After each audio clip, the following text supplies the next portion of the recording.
Welcome back, guys. Well, looks like winter has arrived. I can't believe it. Woke up this morning to a whole bunch of snow. So, hey, bring on winter. Today, I want to show you a new dehydrator that I was asked to review. I think it's pretty awesome. So we're going to take some of my fall harvest and dehydrate it. And also, I've got a camping trip coming up, so I need to make some dehydrated meals. So let's put it to the test. So you'd think this time of year the snow is falling, harvest season is over. Well, it's not. There's still a few things you can find this time of year. Sometimes there's still berries on the trees. And also there's some mushrooms I've been harvesting lately called the elm oyster mushroom. So they are mushrooms found on elm trees and on Manitoba maple, typically where there's been a broken off stem and it's higher up on the tree. Or if the tree fell over, you can sort of find them where the tree limbs have fallen off. So I'll be including some of those in my dehydrated recipes today. So let's see if we can find one and just to add to my collection. If we look up, you will see one. There it is. That is an elm oyster, and you can see it's exactly like I said it would be, right where there's an injury to the tree. They are fabulous eating. They don't have a really strong taste, but they have a good crunch to them, so they're great. I'm gonna put them in the chili that you'll see in the video. I'm gonna make some more soup with them. I'm super excited. I've got at least 1.5 pounds now of them. They're very heavy, meaty mushroom, and they have a cream to white cap. The gills do not go down the stem, and they have a white spore print. So they're really an awesome mushroom, and not too many of them, and you've got a lot of mushroom on your hands because they're a very strong mushroom. Let's get inside right now and have a warm cup of coffee, and let's work with the new dehydrator, the Sunglife Dehydrator. I'll show you lots of different things you can do with it, and we'll put it to the test. Here's my old food dehydrator from Ronco. I got this at Excess Cargo, really cheap, I don't know, about 10 years ago. So you can see it has a similar design, only it's round and has these plastic trays, but it's really starting to show its age. Some of these plastic trays are cracking and melting out. I don't know if this is because it was close to the element. And it has 1, 2, 3, 4, 5 trays. I'll just show you what the element looks like. So this element is just a heating coil there. There's no fan at all. You can unplug this one to clean it, which I have done in the past. But let's take a look at my new one. I'm pretty excited. So the food dehydrator, pretty excited to check it out. As you can see, this is the unit here on the box, very attractive looking unit. And it's sitting right here. So it's got sort of a little screen there. Pretty simple, not a whole lot of buttons there, which is great. Not too confusing to get started. And there it is. So right now I want to get started with dehydrating some mushrooms, so let's get right at it. One of the things I want to dehydrate today are some beautiful elm oysters. So I found a bunch of these here in November on some Manitoba maple. So I'm pretty excited. So let's test the dehydrator out on these mushrooms. And I want to show you what it did when I dehydrated the autumn oysterlings or late fall oysters that I had. All right, let's chop these up and pop them in the dehydrator. So I'm just going to fire up the machine here and just turn it on. If we look at the Sunglife cooking guide here, it says for, if we look down here, there's the different times and temperatures. We're looking for mushrooms here, so you can see right there, drying time is about 24 to 48 hours, temperature between 125 and 140, and you're gonna slice them about 1/4 inch thick. So, let's go down here. This is how you adjust the temperature. You hit temperature, and then you go down. So anywhere underneath 140 is probably fine. You can't hit 125, so I'm just gonna go up. Oops. Gonna go back up to 131. I think that's probably pretty reasonable. And then this has a timer on it. So right now it's at 12 hours, and you can adjust that. Again, just hitting the time button and oops. See, not a lot of time there to adjust. So 12, 13, 14. You can do this at different hours. So I'm gonna do this for 24 hours. See if it goes higher than 24. Oh, it does actually. That's cool. So yeah, if I wanted them to dry for 2 days, then you just put it on. It'll automatically shut off, which is really nice. I don't have to babysit this unit, which is good. So let's do 48 hours. I'll probably just check them anyway at 24-hour mark. All right, 131 for 2 days. This is going to run. You can see over here I've cut some of them up. I'm going to dehydrate them, some of them for soup. So let's pop them in the dehydrator. You can see here we have 1, 2, 3, 4, 5 trays, which is awesome. And the shape of them is square, so that's pretty good. If you want to make fruit leathers and stuff, you can actually make your own parchment paper liners for this so it doesn't drip through the plastic trays. Pretty easy to take off. You can hear a fan there. It's pretty quiet. Let's take these out. And there you go. That's the inner workings of it. So there's an element down in there, and there's a fan that runs. It's pretty quiet, but that's how things get dried, is a fan and an element. My old unit there just had the element, so the fan is a nice addition. And then you just kind of spread your mushrooms out on these trays. And of course they're going to shrink.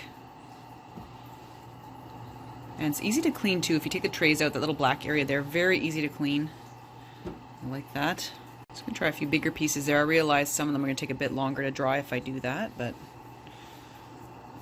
okay, I'm gonna just put on the next tray. So one thing about these trays, just make sure you're lining them up. A few times I've not actually clicked them into place and it looks like Leaning Tower of Pisa. So you just want to make sure you've got them linked together properly. Lots of real estate here for your dehydration, that's for sure. I mean, I'm spreading this out so that the air circulates well, but you could probably fit way more on these trays than I'm doing. It's the time of year to get all this stuff done. Got so many things to dehydrate, it's crazy. Alright, I'm gonna get a third tray on there. Looks like 3 trays will do it for now. Now I'm gonna just put the lid back on, so it's a closed unit. Perfect, and make sure everything again is really secure. Oh, the front's not on here. There we go. Perfect. Well, it's very secure. You can see there's a couple little vent holes right here to exhaust some of the dampness. It's already counting down, so we'll check back in a bit later and see how our elm oysters are doing. Here we are about 18 hours later. I've been just checking on these, and I think things are basically all done. I ended up adding an extra tray after we last chatted there, because there's a little bit more I had to put on. But this is nice and dry. Look at that. Perfect. The manufacturer recommends rotation of these trays during the drying process. I didn't actually have to do that, but if you're finding that the ones closest to the bottom of the fan are drying faster, you can certainly rotate the trays around about halfway through the drying time. Let's take a look further down here. I'm just going to peel these off. Like I said, I had a few extras, so I made a 4th tray, and I put them a little bit thicker, and you know what? These are nice and dry. So I'd say about 18 hours did the trick for these guys. Really important just to check on it every, 6 to 12 hours, make sure things are going well, see if you need to rotate the trays, but it's dehydrating my mushrooms very nicely. Let's get on to a couple other things that we can do with this dehydrator. I mentioned earlier that the late fall oyster mushrooms, or the olive oysterlings, were dehydrated in this unit, and they turned out really well also. You can see they're just nice and dry. Save these again for soup. And that didn't take very long at all. They're kind of a thinner mushroom, so they turned out very well. I did some in the oven, and I'll show you the difference. These ones were the late autumn oyster here, but they were done in the oven. So they look a little bit greasy for some reason. I don't know why, but they don't look the same. Anyway, I'm sure they'll taste the same, but they just look a little bit different. I actually like the way that the Sunglife Dehydrator actually dehydrated these mushrooms. Much more preferable than the oven. Next up is making some chili. I'm going to make some chili for a camping trip I have coming up here in November. So we'll get started. You can make your favorite chili recipe and then dehydrate it after so that you can have it for later on. I'm going to make mine in my Instant Pot. I love this unit. It's really a game changer, especially if you're doing a lot of recipes for dehydrating for camping. The onions in there, and we're going to just saute the ground beef first, and then we'll put in the rest of the ingredients and close the pot.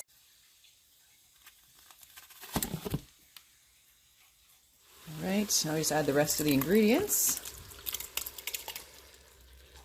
There we go. Now you can see what's going on. Whatever, just do your own recipe here. I'm just doing what I usually do. Here's some elm oyster mushrooms. I have dehydrated, but they'll rehydrate during the cooking process. And of course the chili powder. I'll stir that up. Just kind of mix it all together, and then we'll pop the lid on and we'll cook it. And then once it's done cooking, we'll pop it in the dehydrator so that we can just preserve it for a later date. It's really easy. Let's do bean chili. Sure, 26 minutes should do it. And that's it. You just leave it, go about doing your chores or whatnot, and come back and supper is served. Well, that's preparing. You want to prepare your dehydrator by cutting out parchment paper liner for each tray. This is the one pain I find with this unit, is it does not come with prefabricated trays for making fruit leather or, dehydrating sort of wet things like chili, for example. So, I mean, it's easy enough. This model is sort of squarish, so you can kind of cut a square and just cut a hole in it. My other one was circular, so it was really challenging to cut those little parchment paper liners. So you want to prepare several trays with the liners so that when the chili's ready, you're ready to go. Let's take a look. We're all done. Oh yeah, that looks great. Now let's get it into the dehydrator. Looks really yummy. Look at that. Mushrooms all rehydrated. A little bit watery. I do find with these Instant Pots, it can get a bit watery. So what I'm going to do is just kind of drain a bit of the moisture off, because I just don't want all stuff pouring into the dehydrator. Go over here, and I'm just going to put it on top of the parchment paper there. I'm going to make a thick layer, but because we want it to dehydrate. Okay, so I've got it on there. I don't know, maybe I should have let it cool first before putting it in here, but what can you do? All right, I'm going to pop this on here and turn it on. I'll just check what I need to set the temperature to. Going back to this handy guide, what I have in here is beef, so I don't want to get any nasty bacteria growth while I'm dehydrating. So I'm going to go between 150 and 158. So I think I'll just leave it where you guys saw it there. And we'll put on the drying time. I'm going to check it at 8 hours and just sort of see where we are. All right, so I have it set at 8 hours, and I'm going to just do the temperature here. Oh, I can only choose 149 or 158. Okay, I guess I'll just leave it at the hottest setting. That's the one thing I find about this guide, is that it only does certain temperatures. Like, even though the guide says between one value and another, it can be hard to actually find the precise temperature on this unit. And of course, another time, I think I'm not gonna get so excited and actually cool down the chili before dehydrating it. This adds a lot of extra humidity to the unit. So, oops, that's my bad. But we'll see how it handles this. Here we are at the 8 hour mark. Not looking too bad, but I'm gonna let it go a bit longer, and we'll check it again. I'm gonna rotate the trays as the top is a little bit mushy still. So let's do that. The temperature in the bottom tray is 146.8. So yeah, it's getting pretty hot in there. We're now here the following morning. I just let it go overnight. Let's take a look at what everything looks like. I'm gonna take off the trays here.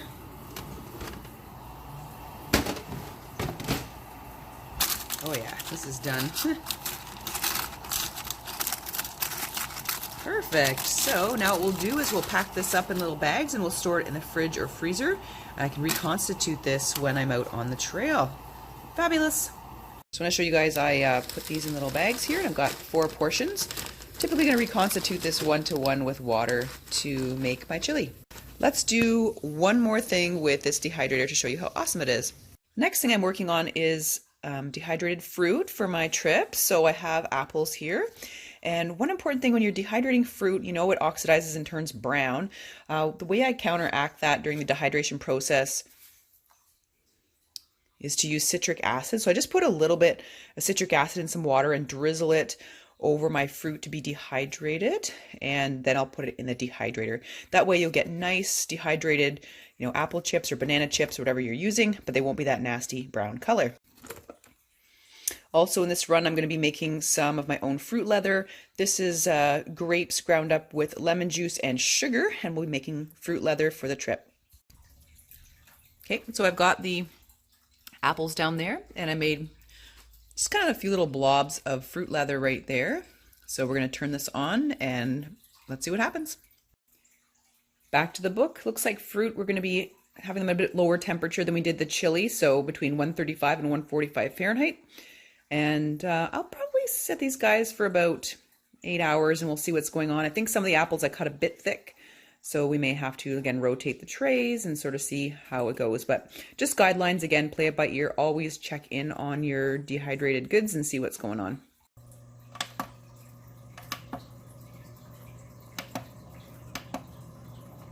Okay, so I guess I'm going to set it to 140. Time. Let's do 8 hours. Okay.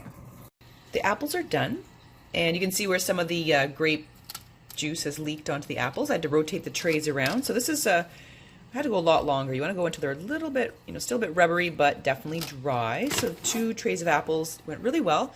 And you can see with the citric acid that they did not, well, there's a little bit of brownness there. I didn't put too much on that one, but you can see it really makes a difference in the color. So you don't end up with these yucky brown dehydrated fruit. So that's ready to go.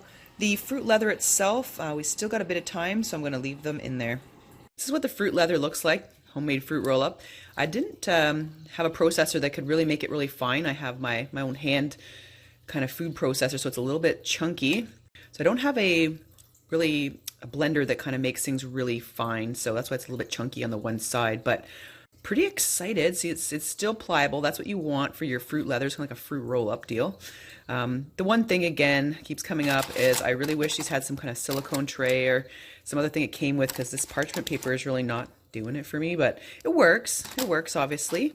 I'm just going to take a bit of time to peel these off, and you have to get the right dryness to be able to do this. So pretty excited to make my own fruit roll-ups. Maybe I'll buy some silicone mats or something off Amazon and cut them up and put them in here to do that. So I'll have to experiment, but the fruit leather was overall a success, but it could have been made better, obviously, with a different kind of a tray insert for the unit. Just wanted to point out that after all is said and done, it's actually really easy to clean up. Just a little paper towel and a nice wet washcloth here, and away we go. Looks good. Super easy. Again, the motor and the fan, everything's protected. You can see that nothing's really kind of getting down in there, so really easy to clean up. Bonus. Trays are very easy to rinse too as well in the sink. Thanks so much for watching today, guys. I hope you enjoyed that. I'm really excited. I think this is a really good dehydrator. It works well in lots of different projects. I can adjust the temperature, which I like, and it has a timer, so it turns off. I don't have to babysit it all the time. One critique I have for it is I really think it should have little plastic trays or silicone trays in there. So when I'm making my fruit leather and making things like chili that can kind of drip through those plastic trays, that it can be sort of held in place with little plastic mats. And a lot of other dehydrators come with that. So I think that's something that should be revised in a future edition. Another thing would be, the temperature adjustments. So it has a very odd temperature adjustment. It tells you in the book to put it at a particular temperature, and you kind of can't exactly get the temperature they recommend. So maybe making the temperatures on the unit and the guide sort of synchronized so that it's not confusing to anyone. That would be good as well. But it's awesome. It's square. It fits nicely in the cupboard. It's quiet. And it's a hands-off unit. I just set the temperature, set the time, and away I go. So that's a real bonus.